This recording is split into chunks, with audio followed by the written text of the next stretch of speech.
Ով եւ ինչու սպանեց Նորայր Դանիելյանին Մարտակերտի նորիկին 1990-ականների սկիզբը Արցախում կարող եմ ենթադրել նաեւ Հայաստանում պատմության մեջ մնաց ոչ միայն բազմաթիվ հերոսությունների պատմություններով, այլև բազում անհասկանալի ու մինչ օրս չբացահայտված սպանությունների փաստերով։ Այդ փաստերը ուրվական նավերի պես լողում են մեր շուրջը, երևում ժամանակ առ ժամանակ ու կրկին անհետանում։ Օրերս նման փաստերից մեկի շուրջ քննարկումներն ակտիվացան, խոսքը Նորայր Դանիելյանի Մարտակերտի նորիկի սպանության մասին է։ Ողջույն, ես Նորայր Հովսեփյանն եմ, իսկ սա այսօրվա հիմնական թեման է։ Բայց մինչ հիմնական թեմային անցնելը շնորհակալություն եմ հայտնում իմ YouTube-յան ալիքի հին ու նոր բաժանորդներին, իսկ ովքեր չեն բաժանորդագրվել, սիրով հրավիրում եմ։ Օրվա թեմային անցնենք։ 1990-ականների Արցախյան պատերազմը հայկական պատմության ամենահերոսական, բայց նաև ամենամութ էջերից մեկն էր։ Այդ տարիներին տեղի ունեցան նաև մի շարք աղմկահարույց ու մինչ օրս ամբողջությամբ չբացահայտված մահեր, որոնց շուրջ կասկածները երբեք չեն մարել, անկեղծ ասած։ Այս օրերին թեման նորից վերադարձավ հանրային ուշադրության կենտրոն, երբ Հայաստանի Հանրապետության հակակոռուպցիոն կոմիտեի հրապարակած գաղտնալսված ձայնագրություններից մեկում հիշատակվեց նաև Նորայր Դանիելյանի սպանությունը, այն վերագրելով կոնկրետ անձի ազգությամբ հայ։ Եթե այդ ձայնագրությունը իսկական է եւ ամբողջական, ապա այն հերթական անգամ հիշեցնում է մի հարց, որ 3 տասնամյակ շարունակ մնում է անպատասխան, արդյոք ճիշտ է, որ Արցախյան պատերազմի որոշ ամենահայտնի դեմքեր զոհվել են ոչ պատահաբար, ոչ թե թշնամու, այլ ներքին ռազմորկաների, այսպես ասենք, հետևանքով։ Դու իրան կան, մի կաղատեց ասեմ, ասեն չենք կարող, մեթանք, ամժան բոզի տղ էսել անք ախպեր։ Պատկեսպես որ ասել, ընես մարդիկա մեջ որ ասելու չի էլի։ ուրեմն տոշնել իմացել եմ տեղը։ Ապեր բայց դա ուրիշ մարդու է, ինչքան ես գիտեմ։ Դեպի չարին ուրիշ մարդու է։ Նավիգատորը գերեք կոնգրես կետա կախպետ։ Ոշխերներին կտանեմ, արա կեսը ոչ ճամփա գիտեն, ոչ դեղ գիտեն, դրա որս տանեմ։ Ամեն մեկ այդ նավիգատորը մարդ կնս, ասես կքշեք։ Դե տես պետք է անեմ ախպեր։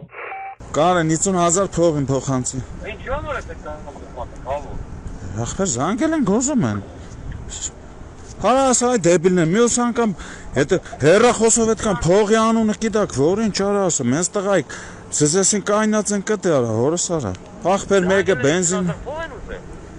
Ախպեր 10 գրգել է, հետո 20, ախպեր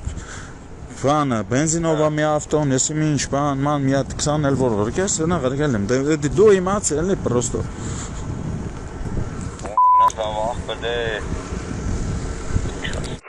Սախբեր երգույրը կնդապետ, կսին որ ինք պիղծը։ Էդի ում մասին է խոսք։ Կանդազի։ Մի խոսք իսենք էդ նույն տեղեկը, ախպեր։ Էդ նույն տեղեկը կանդազի հետ են, որովհետև գիտեն որ եկուց կանդազում են պաշտոնի հետ առնելու դրաստանի, որ չտարավ։ Ախ, էդի պայլուվամը գուդե էդ նայան։ Ես չոր։ Որի գոհարնոր հելիերը։ Ով։ Գոհար, մի գոհար, նեն աղջիկն։ Սինքի։ Լավ։ Մինիմումը ինձ պետք է դառնաս փյորկի նախարար։ Քարորային ուր է։ Մարփանոց հազու պատերազմի հերոս կուզիմ հասկանամ ասկի համար։ Դուք դերեք, դուք ծզի մեղա դերեք։ Դուք չեք դերի պատերազմի հերոս։ Ընկեր, ծզնե չէ։ Ոյ, արա։ Չեմ միայն ինձ հարկի պատերազմի հերոս Արեգանս հարկի։ Պատերազմի հերոսն է բրատ։ Արի տանեմ ցույց տամ։ Դեռնեք երապալոր ցույց տամ։ Երեք օրիգան բռնել են։ Արտակերտի միլպեդը իմ մոտն էր պայես։ Քսա ես ենթադրում եմ իրան բռնում են Դանիելյան նորիկի գործով։ Ինքը 1991 թվին Դանիելյան նորիկն եղել է Մարտակերտի պաշտպանական շրջանի առաջի կամավոր հրամանատար։ Որ Դանիելյան նորիկ։ Զամն Դանիելյան նորիկին կակաճառը կամ դասինքսը կրակը։ Բա հանը կլղը ձարկերը։ Շուկիշ կապ մարդ ինքը մարդ սպանի։ Նորայր Դանիելյանը Մարտակերտի նորիկը Արցախի ազատամարտի ամենահայտնի հրամանատարներից մեկն էր։ Նա ծնվել է 1967 թվականին Գյուլաթաղ գյուղում, ավարտել է Ստեփանակերտի մանկավարժական ինստիտուտի ֆիզիկական կուլտուրայի ֆակուլտետը, ծառայել խորհրդային բանակում, ապա միացել Արցախյան շարժմանը։ 1990 թվականին նրա նախաձեռնությամբ հիմնադրվեց Քաջավան գյուղը, նույն տարում Նորայրը ձերբակալվեց խորհրդային եւ ադրբեջանական ուժերի կողմից, Ամիսներ անցկացրել Շուշիի, ապա Բաքվի բանտերում եւ միայն 1992 թվականին վերադարձավ մի քանի ադրբեջանցիների հետ փոխանակման արդյունքում, ընդ որում նա Բաքվում դատապարտվել էր ոչ ավել ոչ պակաս 10 տարվա բանտարկության։ Դրանից հետո Նորայրը դարձավ Մարտակերտի պաշտպանական շրջանի հրամանատար, մասնակցեց Մարտակերտի, Քարվաճարի եւ Կուբատլուի մարտերին։ 1993 թվականին ընտրվեց ԼՂՀ Գերագույն խորհրդի падգամավոր, նա համարվում էր սկզբունքային, ինքնուրույն եւ ազդեցիկ հրամանատար, որը նաեւ քաղաքական որոշակի կշիռ ուներ։ Այդ պատճառով էլ նրա մահը միշտ ընկալվել է ոչ միայն որպես ռազմական կորուստ, այլ նաեւ որպես քաղաքական իրադարձություն, որը կարող էր նաեւ քաղաքական պատճառներ ունենալ։ Պաշտոնական տեղեկատվությամբ Նորայր Դանիելյանը զոհվել է 1993 թվականի հոկտեմբերի 18-ին Խաչենում, ուշադրություն անհայտ հանգամանքներում, բայց հենց այստեղ է սկսվում հիմնական հարցը, նա չի զոհվել առաջնագծում, հայտնի մարտական գործողության ընթացքում կամ ադրբեջանական հարձակման կամ դիվերսիայի հետևանքով։ Տարիների ընթացքում շրջանառվել են բազմաթիվ վկայություններ եւ կասկածներ, ըստ որոնց սպանությունը կարող էր կազմակերպված լինել եւ իրականացված լինել ներսից հայերի կողմից։ Դրանք երբեք ամբողջությամբ չեն ապացուցվել դատարանում, սակայն նույնքան կարևոր է նաև հակառակ փաստը, այդ կասկածները երբեք էլ լիարժեք չեն հերքվել որևէ մակարդակով։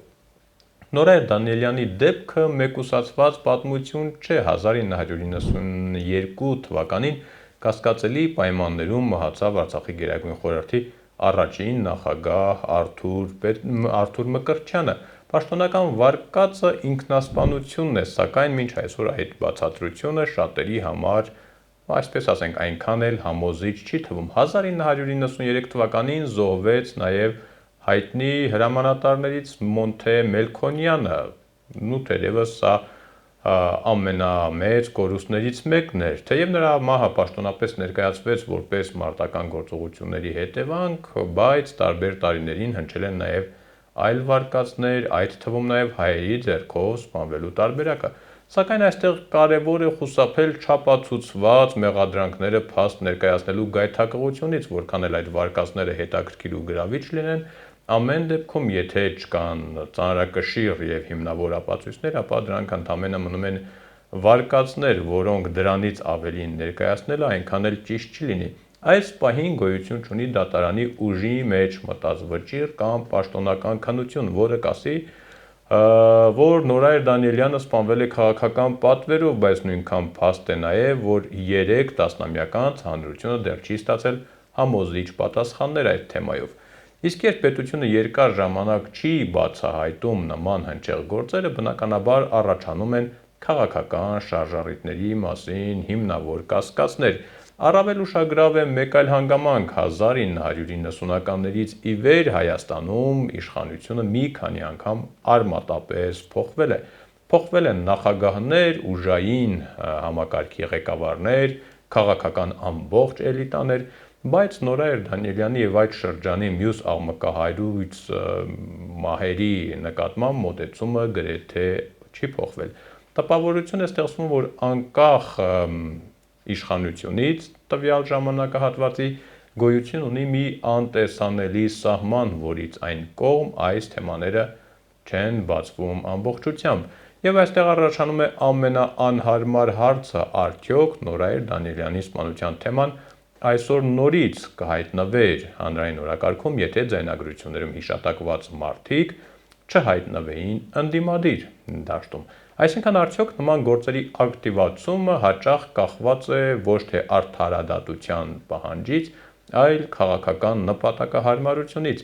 Եթե այդպես է, ապա խնդիրը շատ ավելի խորն է, քան մեկ սպանության պատմությունը։ Այդ դեպքում ստացվում է, որ արդի հայ իրականության մեջ ոչ միայն սպանությունները կարող են լինել քաղաքական պատվերով, այլև դրանց բացահայտումները կարող են լինել ըստ քաղաքական նպատակահարմարության։ Եվ սա է ամենավտանգավոր եզրակացությունը։ Վերադառնանք օրվա թեմային, արդյոք քաղաքական նպատակահարմարությունն այնքան է հասունացել, որ ի վերջո ասվի ճշմարտությունը Նորայր Դանիելյանի սպանության վերաբերյալ։ Սա կարող է շատ հետաքրքիր դրվագներ բացել ու ստիպել նորովի գնահատել 1990-ականների մեր իմացած պատմությունը։ Ի վերջո դեռ խոսվում է ընդամենը կատարողի մասին, բայց կա նաև պատվիրատուի կամ պատվիրատուների հարցը, որը դեռ չի քննարկվում։ Արդյոք այդ խորությամբ կբացահայտվի թեման։ Անկեղծ ասած չեմ հավատում, ամեն դեպքում այս թեման կշարունակեմ պահել ուշադրության կենտրոնում, նորությունների դեպքում էլ անպայման կկիսվեմ։ Մինչ այդ ամուր եղեք ու մի քիչ էլ զգույշ, կհանդիպենք։